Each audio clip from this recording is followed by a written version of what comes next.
Good morning dear students.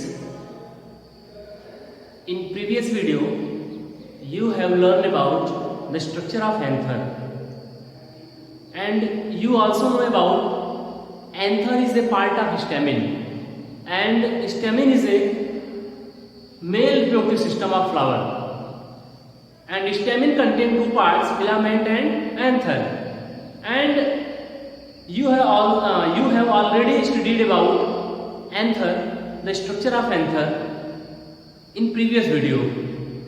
So today you will discuss about the development of anther and microsporogenesis.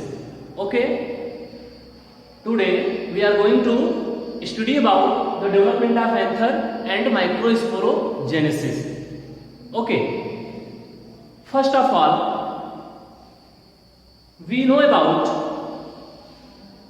how anther is developed and how in anther the formation of microspore take place. The process of formation of microspore in anther, that is called microsporogenesis. Okay, तो आज के video में हम लोग development of anther का development कैसे होता है उसको पढ़ेंगे और एंथर के अंदर माइक्रोस्पोर कैसे बनते हैं, पॉलन ग्रेन का फॉर्मेशन कैसे होता है, इसके बारे में पढ़ेंगे. ओके, तो जैसा कि इसके पिछले वीडियो में आपने कल पढ़ा था कि एंथर का स्ट्रक्चर कैसा होता है, तो आपको कल बताया गया था कि एंथर जो है एक टेट्रागोनल शेप का स्ट्रक्चर होता है जिसके चारों कॉर्नर पे क्या होते हैं, माइक्रोस्पोरेंजियम प्रेजेंट होते हैं, है कि नहीं, या जिनको हम लोग पॉलन सैक भी बोलते हैं. तो उन माइक्रोस्पोरेंजियम के अंदर माइक्रोस्पोर भरे होते हैं, सब पॉलन ग्रेन्स भरे होते हैं, और जब वो एंथर मैच्योर हो जाता है तो उसका एडिशन होता है और उसके बाद वो पॉलन ग्रेन क्या होता है, डिस्पर्स कर दिया जाता है बाहर, और वो एयर के थ्रू, वाटर के थ्रू या डिफरेंट एजेंट्स के थ्रू वो क्या होता है, अलग अलग प्लांट्स के फ्लावर पर क्या होता है, पॉलिनेट करके पहुंचता है कि नहीं. तो इसके बारे में भी हम लोग फिलहाल आगे पढ़ेंगे. तो आज हम लोग ये पढ़ने जा रहे हैं कि एंथर कैसे डेवलप हो रहा है और उसके बाद एंथर के अंदर कैसे माइक्रोस्पोर या पॉलन ग्रेन बन रहे हैं. क्लियर हो गया ना? अगर आपको ये ना समझ में आता है कि ये एंथर है क्या, आखिर ये एंथर क्या है, पॉलन ग्रेन क्या है, माइक्रोस्पोर क्या है, तो आप इसको ऐसे समझिए. एनिमल के केस में आप देखिए, एनिमल के केस में आप ऐसे समझिए कि जैसे आपने एनिमल्स देखा, बहुत सारे एनिमल्स देखे होंगे, जैसे हम ही लोग हो गए, है कि नहीं, जितने भी एनिमल्स हैं, तो उनमें आपने देखा होगा टेस्टिस होता है ना. टेस्टिस होता है कि नहीं होता? टेस्टिस होता है. सबसे पहले तो स्क्रोटल सैक होता है, उसके अंदर टेस्टिस होता है, और टेस्टिस के अंदर क्या बनते हैं, स्पर्म फॉर्मेशन होता है, स्पर्म बनता है. स्पर्म क्या है? स्पर्म एक प्रकार का मेल गैमीट है. Sperm is a type of male gamete. Okay, as like microspore are also a type of male gametes. Microspore और pollen grain produce male gamete. Okay, जिस तरीके से हमारे टेस्टिस के अंदर स्पर्म का फॉर्मेशन होता है, ठीक वैसे ही जो प्लांट होते हैं, प्लांट के फ्लावर में जो स्टेमिन होता है, स्टेमिन में जो एंथर होता है, एंथर के अंदर जो 4 चैम्बर होते हैं जिनको हम लोग माइक्रोस्पोरेंजिया बोलते हैं या माइक्रोस्पोरेंजियम बोलते हैं या पॉलन सैक भी बोलते हैं, उनके अंदर माइक्रोस्पोर या पॉलन ग्रेन्स बनते हैं, और एंथर के अंदर पॉलन ग्रेन या माइक्रोस्पोर बनने के प्रोसेस को ही माइक्रोस्पोरोजेनेसिस कहते हैं. The process of formation of microspore in microsporangium, that is called microsporogenesis. Okay, तो इस तरीके से है कि जैसे हमारे टेस्टिस में स्पर्म बनता है, ठीक वैसे ही जो एंथर होता है, माइक्रोस्पोरेंजियम होते हैं, उनके अंदर माइक्रोस्पोर या पॉलन ग्रेन्स बनते हैं जो आगे चल करके मेल गैमीट को प्रोड्यूस करते हैं, है कि नहीं. तो इस तरीके से आप इसको कंपेयर करके समझ सकते हैं. ओके, तो फिलहाल हम लोग आज पढ़ने जा रहे हैं क्या, सबसे पहले हम लोग पढ़ेंगे डेवलपमेंट ऑफ एंथर, फिर उसके बाद पढ़ेंगे कैसे एंथर के अंदर माइक्रोस्पोर बन रहा है कि नहीं. चलिए देखिए, सबसे पहले जैसा कि आपको ये फिगर दिख रहा है, अगर आप एक इमेच्योर एंथर को लें, अगर आप एक इमेच्योर एंथर को लें, इमेच्योर मीन्स ऐसा एंथर जो पूरी तरह से डेवलप नहीं हुआ है, जिसके अंदर अभी माइक्रोस्पोरोजेनेसिस का प्रोसेस स्टार्ट नहीं हो पाया है, ठीक। तो आप अगर एक इमेच्योर एंथर को लें तो उस एंथर का अगर आप सेक्शन कट करें, उसका एक सेक्शन काटें, ट्रांसफर सेक्शन है ना, तो आप देखेंगे कि उस इमेच्योर एंथर के अंदर, इमेच्योर एंड अनडेवलप्ड एंथर के अंदर बहुत सारे टाइप के सेल्स आपको दिखाई देंगे। सेल, बहुत सारे टाइप के cell, there are different types of cell are present in immature anther and all cells are surrounded by a thick layer of cells which are also called epidermis। एक cell का एक मोटा layer होता है जो कि अंदर के बहुत सारे सेलों को चारों तरफ से कवर किए रखता है, तो उस थिक लेयर ऑफ सेल्स को क्या बोलते हैं? एपिडर्मिस बोलते हैं। क्या बोलते हैं? एपिडर्मिस। और एपिडर्मिस के नीचे आपको बहुत सारे टाइप के अनडिफरेंशिएटेड सेल्स दिखाई देंगे, और ये जो अनडिफरेंशिएटेड सेल हैं एक्चुअली इनको हम लोग हाइपोडर्मल सेल या हाइपोडर्मल लेयर ऑफ सेल भी बोल सकते हैं, ठीक है। एक्चुअली ये सब जितने भी सेल हैं एपिडर्मल लेयर के नीचे जितने भी सेल प्रेजेंट हैं अनडिफरेंशिएटेड, ये सब के सब मेरिस्टेमेटिक नेचर के हैं, मेरिस्टेमेटिक सेल्स हैं ये सब। Okay, what do you means about meristematic cells? You have already study about it in class 11th। What is the meristematic cell? What is the permanent cell? Okay, different type of cells are present in plant body. Okay, meristematic cell एक ऐसा cell होता है जिसमें division करने की capacity पाई जाती है, या जिनमें डिफरेंशिएशन की कैपेसिटी पाई जाती है ना। तो मेरिस्टेमेटिक सेल और परमानेंट सेल के बारे में आपने क्लास 11th में स्टडी किया होगा, है कि नहीं। तो मेरिस्टेमेटिक सेल, मैं आपको फिर बता दूं, मेरिस्टेमेटिक सेल क्या होता है? एक ऐसा सेल है जिसमें डिवीजन की कैपेसिटी पाई जाती है, जो अपने आप को डिवाइड करके नए सेल प्रोड्यूस कर सकता है, नए सेल बना सकते हैं, है कि नहीं। तो इस तरीके से ये जितने भी सेल हैं सब मेरिस्टेमेटिक टाइप के सेल हैं। ओके, अच्छा ठीक है। तो हमने क्या लिया? एक इमेच्योर अनडेवलप्ड एंथर लिया, उसका सेक्शन कट किया, उसमें हमने क्या देखा कि एक मोटा सा सेल का लेयर है जो कि चारों तरफ से अपने अंदर बहुत सारे सेलों को कवर किए हुए हैं। उस मोटे थिक लेयर्स को या सेल लेयर को हम क्या बोलेंगे? एपिडर्मल सेल या एपिडर्मल लेयर बोलते हैं। उसके नीचे बहुत सारे टाइप के अनडिफरेंशिएटेड सेल प्रेजेंट हैं, जिनको हम लोग क्या बोलते हैं? Hypodermal layer of cell, hypodermal cell. या हाइपोडर्मल सेल क्या होते हैं? सब ये सब मेरिस्टेमेटिक सेल होते हैं, मेरिस्टेमेटिक नेचर के होते हैं। इतना क्लियर हो गया ना? ठीक। अब देखिए दूसरे स्टेप में क्या हो रहा है। Due to some hormonal activities, कुछ हार्मोनल एक्टिविटीज के द्वारा क्या हो रहा है फिर आगे चल करके कि यहाँ पे, और एक बात और आप जान लीजिए कि शुरू में जो इमेच्योर अनडेवलप्ड एंथर होता है वो या तो ओवल शेप का होता है या तो राउंडेड शेप का होता है, स्फेरिकल शेप का, स्फेरिकल या ओवल शेप का स्ट्रक्चर होता है। लेकिन जैसे जैसे वो एंथर डेवलप होता जाता है वैसे वैसे क्या हो जाता है? वो टेट्रागोनल शेप का होना शुरू हो जाता है कि नहीं। इस तरीके से अभी आप इसको देख पा रहे हैं, ये क्या है? ओवल शेप का है। अब यहां पे देखिए ये फिगर, इसमें क्या हो रहा है कि एपिडर्मल लेयर के नीचे जितने भी सेल थे, मेरिस्टेमेटिक नेचर के जो भी सेल थे, हाइपोडर्मल सेल, अब इनमें से कुछ सेल चारों कॉर्नर से कुछ सेल्स धीरे धीरे डिफरेंशिएट होने स्टार्ट हो गया due to some hormonal activities. तो कुछ सेल क्या होंगे? धीरे धीरे अपने आप को डिफरेंशिएट करने शुरू करेंगे। तो कुछ सेल जब डिफरेंशिएट हो जाते हैं, थोड़े मैच्योर हो जाते हैं, वो थोड़े लार्ज साइज के हो जाते हैं, बड़े हो जाते हैं, और इनका जो साइटोप्लाज्म है थोड़ा डेंस हो जाता है, न्यूक्लियस इनका डेंस हो जाता है, क्लियर हो जाता है, लार्ज हो जाता है। ये सेल पूरी तरह से क्या होते हैं? जो आपके अदर सेल हैं उनसे पूरी तरह से अलग हो जाते हैं, ठीक। तो चारों कॉर्नर पे कुछ विशेष सेल क्या होते हैं? अपने आप को डिफरेंशिएट करना स्टार्ट कर देते हैं, जिनको हम लोग क्या बोलते हैं? Archesporial cell. क्या बोलेंगे? Archesporial cell. Okay, these are archisporial cell which are differentiate due to some hormonal activities। ये कुछ आर्चिस्पोरियल सेल हैं जो कि हार्मोनल एक्टिविटी के द्वारा अपने आप को डिफरेंशिएट कर लेते हैं। ओके, अब ये जो आर्चिस्पोरियल सेल है, अब यही सेल आगे चल करके एंथर के जितने के अंदर पार्ट्स हैं सबको बनाएंगे। ठीक, आगे इसको आप देखेंगे अभी। तो आगे देखिए अगले स्टेप में क्या हो रहा है। अगले स्टेप में क्या हो रहा है, ये जो आपका एंथर है, अब ये धीरे धीरे क्या हो रहा है, टेट्रागोनल शेप में कन्वर्ट होना स्टार्ट हो रहा है।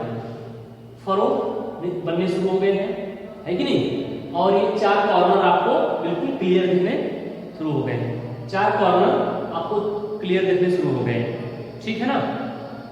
तो इस तरीके से देखिए अब क्या हो रहा है, जो आर्चिस्पोरियल सेल है, आर्चिस्पोरियल सेल में अब क्या होगा, पेरिक्लिनल डिवीजन होगा। कौन सा डिवीजन? पेरिक्लिनल डिवीजन स्टार्ट होगा। अब आप कहेंगे पेरिक्लिनल डिवीजन कैसा, कौन सा डिवीजन है? एक्चुअली ये एक प्रकार का हॉरिजॉन्टल डिवीजन होता है कि नहीं, जो कि एक सरफेस पे डिवाइड होता है, हॉरिजॉन्टल सरफेस में, ठीक है ना? तो इस तरीके से आर्चिस्पोरियल सेल में क्या होगा, पेरिक्लिनल डिवीजन स्टार्ट होगा, जिससे कि सेल के दो टाइप के लेयर्स बनेंगे, अपर और लोअर, अपर सरफेस पे और लोअर सरफेस पे, ठीक है?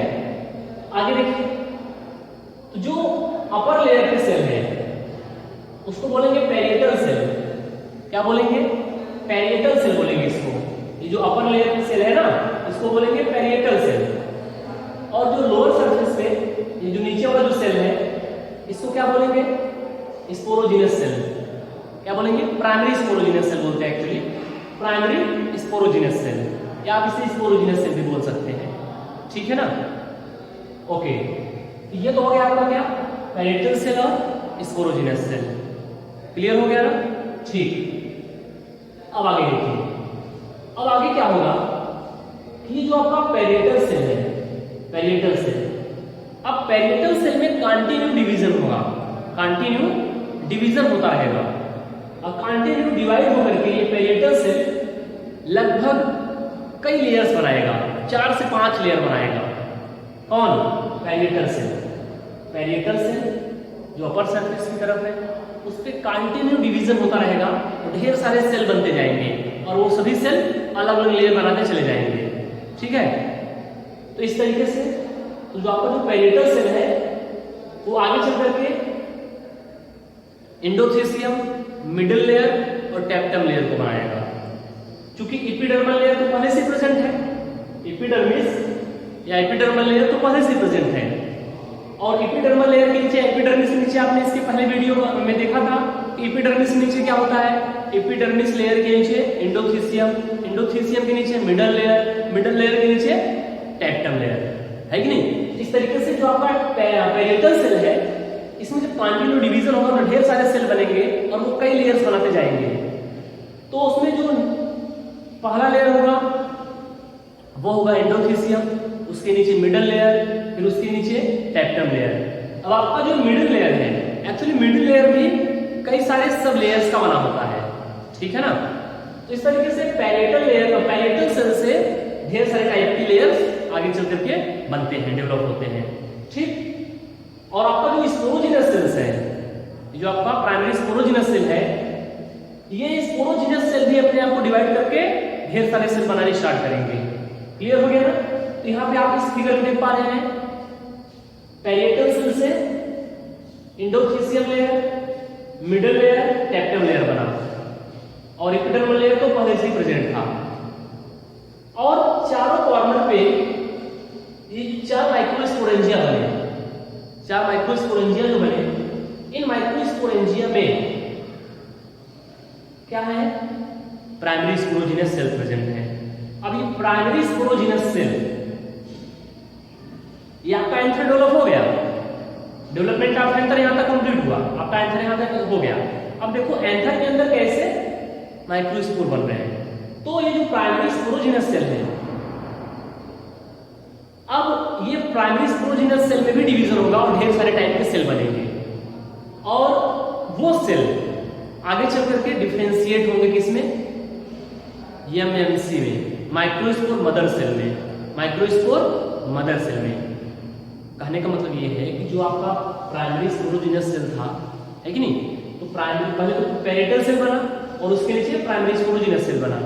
अब पेरिटल सेल से ढेर सारे लेयर्स बने आगे चल करके, सेल के लेयर बने, और जो आपका प्राइमरी स्पोरोजिनस सेल है, इस प्राइमरी स्पोरोजिनस सेल में भी कंटिन्यू डिवीजन होगा, ढेर सारे टाइप के सेल बनेंगे।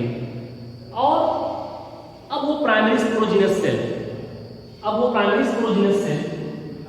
आगे चल करके उनको अगर एक ग्रुप में हो तो क्या बोलेंगे, प्राइमरी स्पोरोजिनस टिश्यू ही बोल सकते हैं, ठीक। तो इस तरीके से प्राइमरी स्पोरोजिनस सेल आगे चल करके माइक्रोस्पोर मदर सेल में डिफरेंशिएट होते हैं, माइक्रोस्पोर मदर सेल।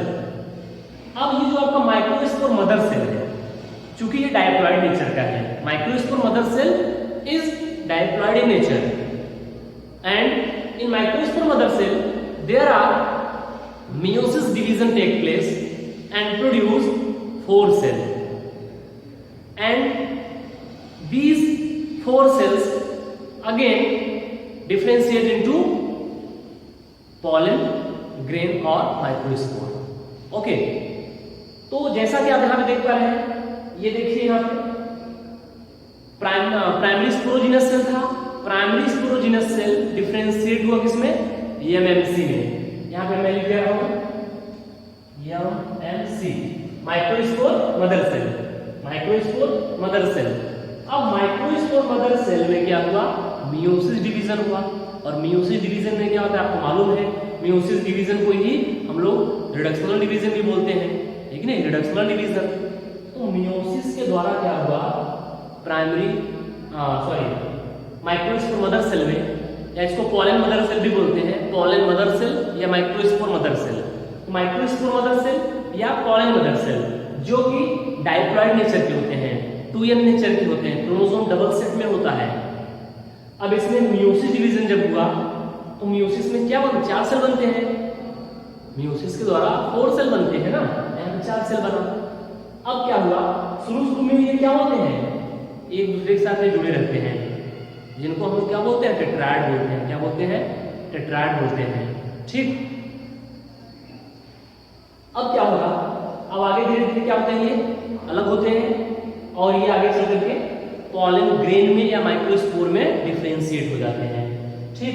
तो इस तरीके से यहाँ पे पॉलन मदर सेल में रिडक्शनल डिवीजन हुआ, मियोसिस डिवीजन हुआ, 4 सेल बने। शुरू में वो क्या होता है, दूसरे के साथ जुड़े रहते हैं, इसको टेट्राएड बोलते हैं। बाद में क्या होता है, अलग हो जाते हैं सब, और वो सभी सेल आगे चल करके पॉलन ग्रेन में डिफरेंशिएट हो जाते हैं या डेवलप हो जाते हैं।